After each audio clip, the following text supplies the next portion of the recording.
Vaudeville stardom in Max Sennett comedies and movie immortality came Harry Langdon, a unique clown who copied no one and whom no one could copy. In Smile Please, photographer Harry, the sweet baby adult, is bullied by a nasty adult baby.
Little Durwood is 4 years old.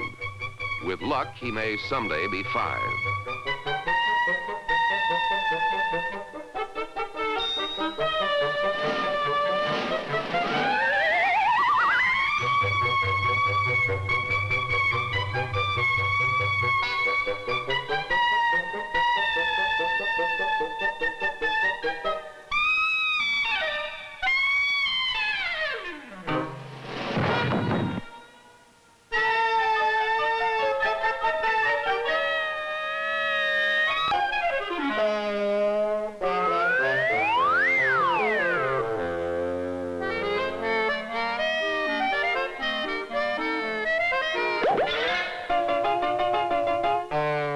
Poor Dad, who's been taking it for years, can take it no longer. The worm turns and gets it on the other side.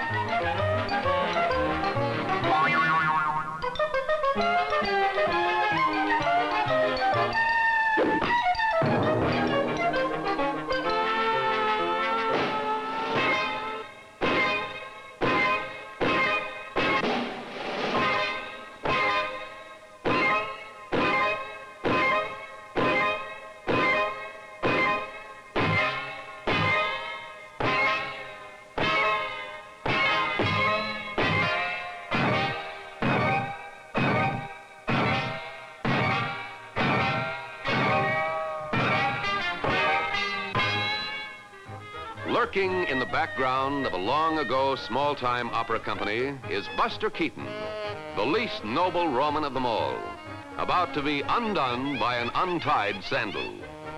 The film is Daydreams, which, like all his short comedies, was co-written and co-directed by Keaton himself.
Fired in the middle of the fall of Rome.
you see a little fellow in a crazy uniform, asked the cop, I think he's one of those Bolsheviks.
Alas for poor Buster.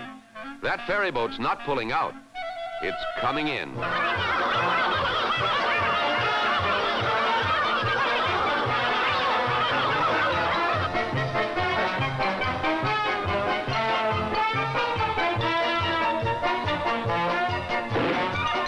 Safe at last.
The world had traveled fast and far from the 1890s to the height of these.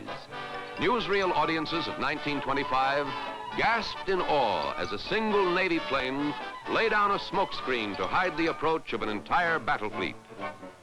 Surely mankind could progress no further. To armchair military strategists, little dreaming of the atomic age, this was the ultimate weapon.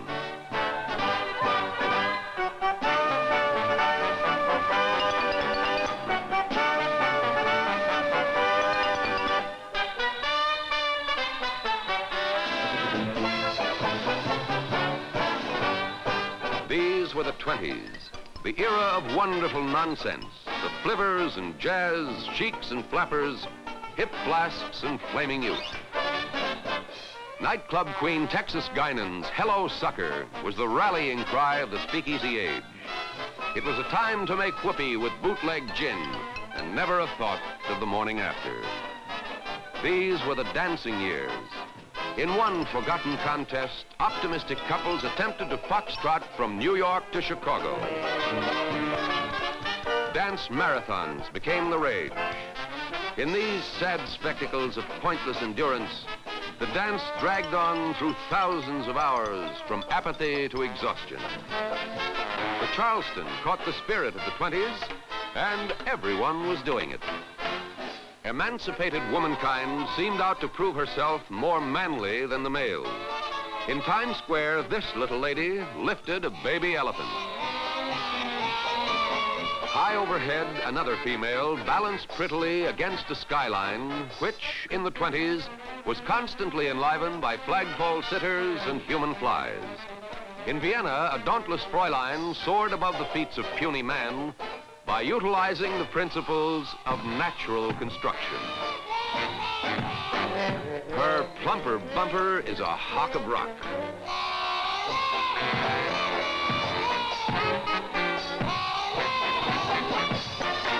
Hollywood was never more glittering than in these last days of silent movies. Jack Holt and Conrad Nagel were among the stars of the 20s, attending a grand premiere at Grauman's Chinese Theater. At right is Cowboy King Tom Mix. Director Irvin Willett and his wife, Billy Dove, one of the screen's loveliest women. Dapper Lou Cody and his wife, beloved comedian Mabel Normand.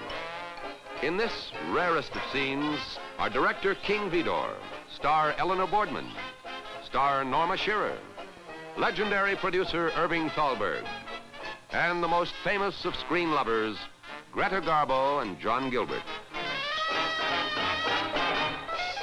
The Great White Way gave up its most glorious glow at the height of the 20s, before the stock market crash, the grim 30s, and finally World War II turned down the juice. By now, movies were king along Broadway. Vast film palaces were coming into being, not on Broadway alone, but on main streets everywhere. From high in their vaulted interiors, projection booths still threw down comedies, the spice of every program. And most comedies ended in a chase, that oldest of film forms, polished to a new brilliance in a last flurry of action just before the movies learned to talk. Chases were of infinite variety. Here, the bookworm chase, with bicycling Charlie Chase reading on in total absorption through total habit.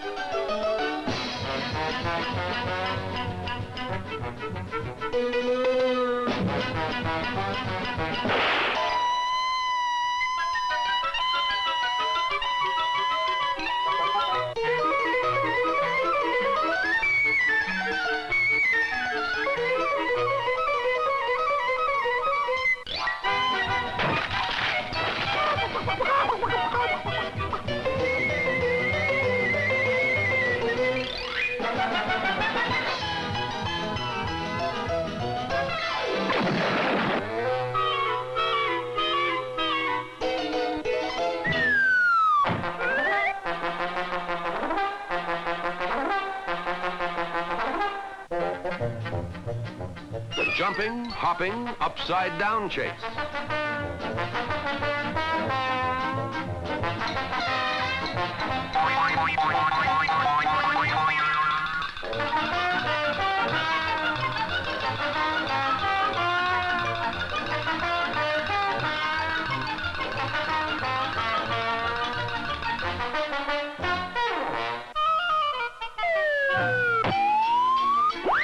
The fire engine chase.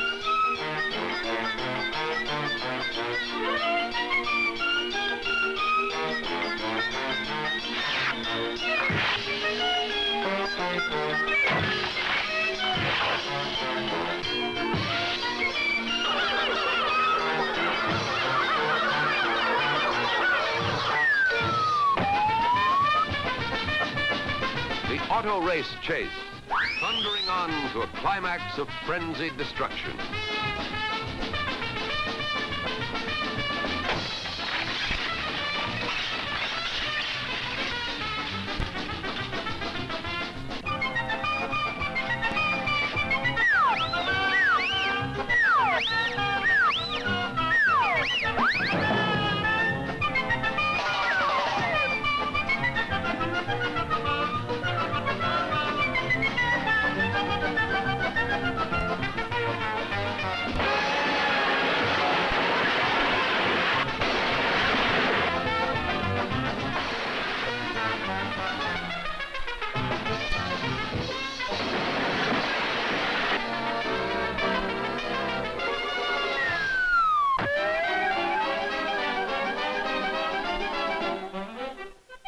chase in formation.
The world's worst best man.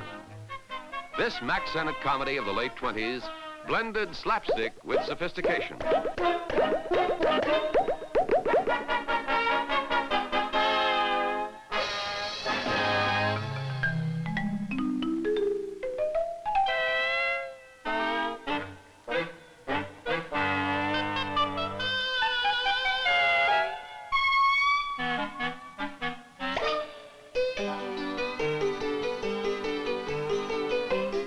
The minister is played by another Senate favorite, Andy Clyde.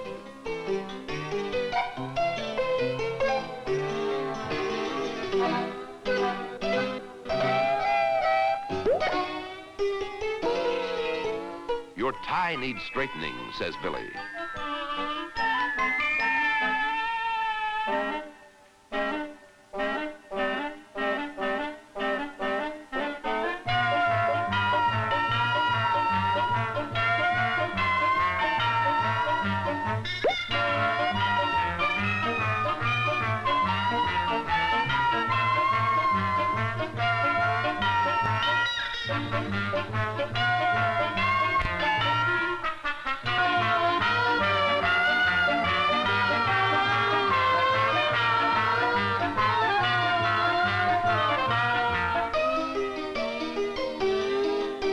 Just follow me, orders Billy.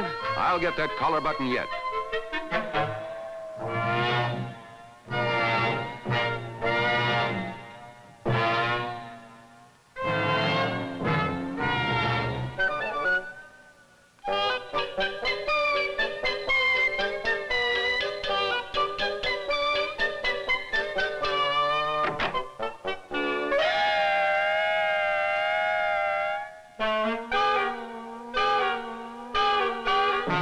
You're standing on my pants, whispers Vernon.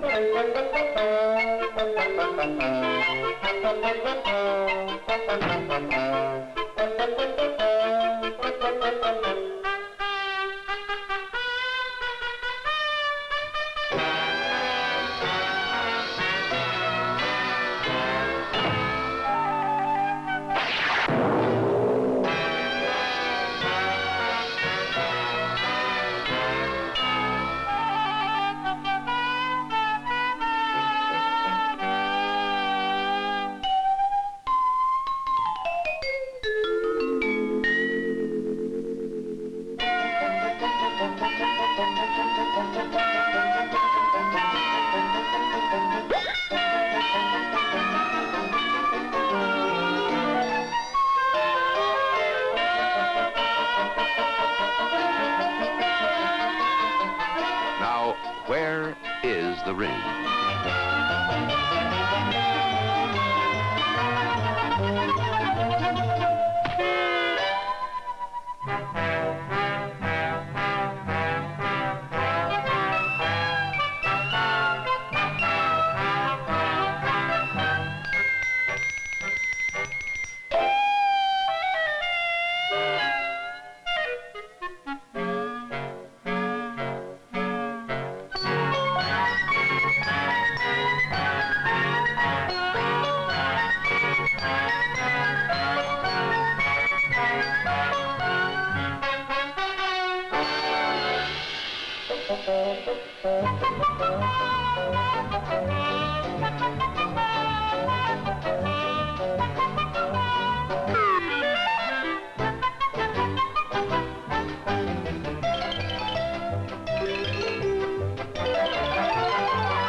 In this Hal Roach comedy, a perturbed flapper finds she's a dasher from a masher.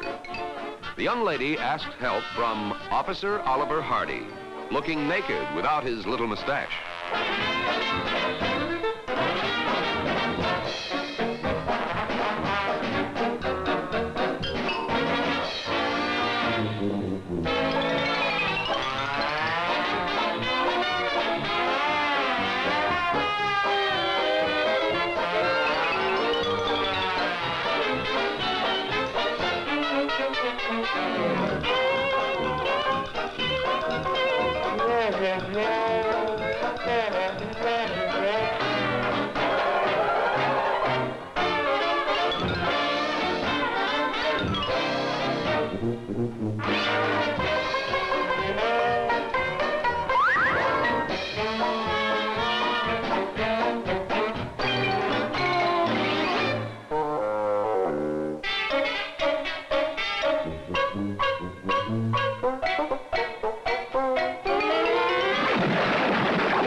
By nightfall, Dasher and Masher are old friends. She even finds him on her windowsill.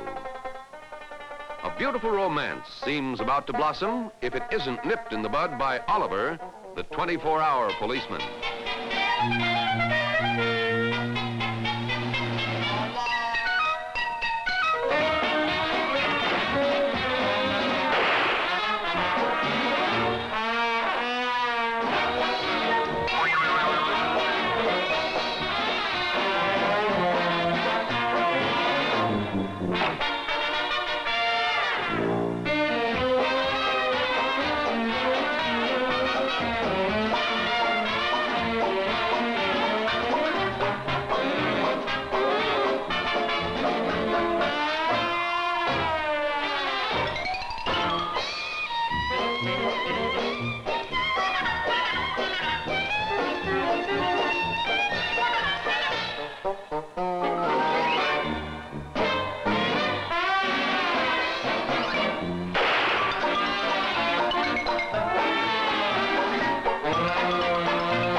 Proudly studying his lines as Romeo in the local amateur play is Charlie Chase.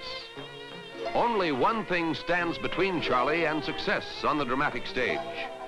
Charlie has pipe stem legs.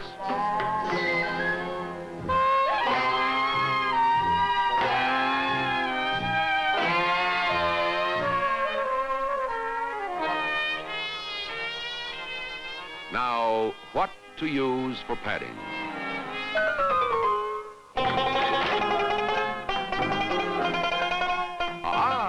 The bathroom sponge.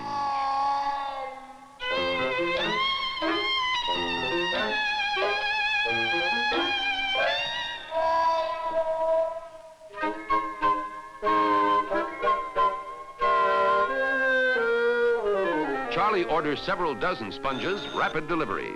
He's already late for the theater.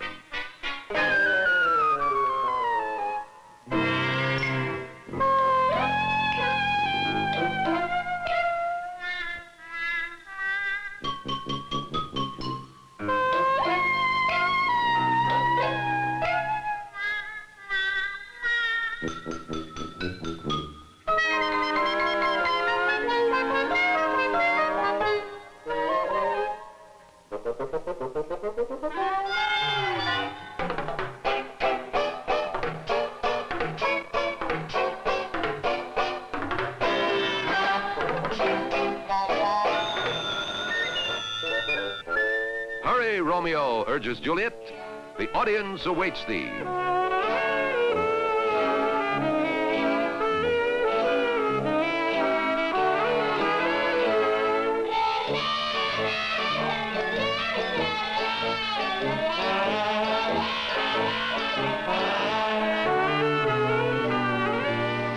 Time passeth, but the curtain raiseth not.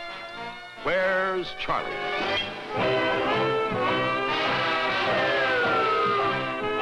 Alas, Charlie, needing fortification for his ordeal as an actor, has gotten a bit over-fortified. And remember, just drinking was against the law when this picture was made in the days of Prohibition.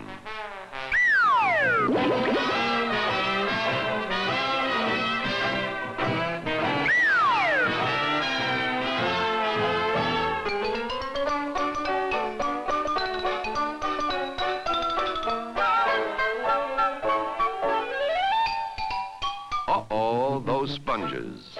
In more ways than one, Charlie's an old soap.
The chill of September has come all too soon.